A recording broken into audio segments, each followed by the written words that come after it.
Today, thousands of students are heading back to school, including here in the district. And the new school year comes with some new rules and some reminders. Our Jess Arnold was in Northwest DC at one of the schools, welcoming back students today with what families need to know ahead of the start of a new school year.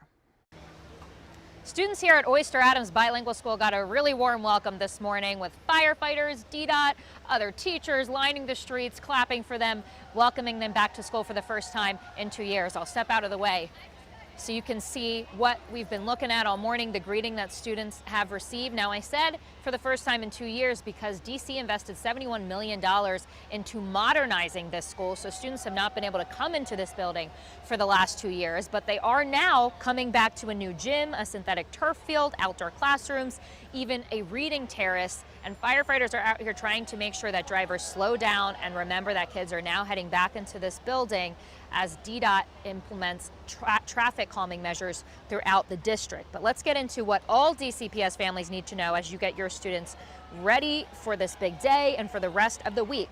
The big thing is this cell phone policy this year. Phones are banned in all DCPS schools during the school day. It's going to be required in all public charter schools by next year. So that means students can take their phone with them to let their parents know that they've made it to school.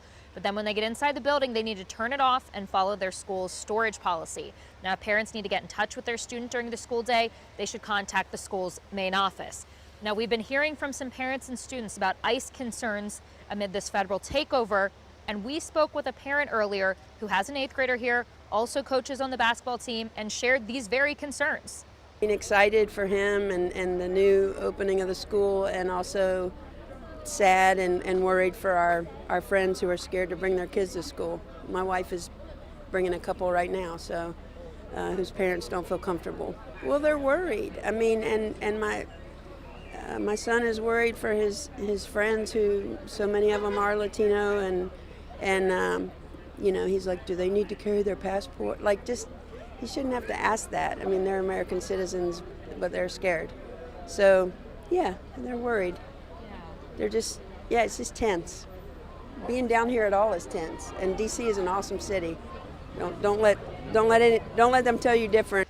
The ICE director told NBC News over the weekend that agents will not be out conducting enforcement on the first day of school, but said it is possible throughout the rest of the year depending on circumstances. So especially at a bilingual school, the fear is very real in this area. Now, all DCPS students are heading back to school today, except for pre-K.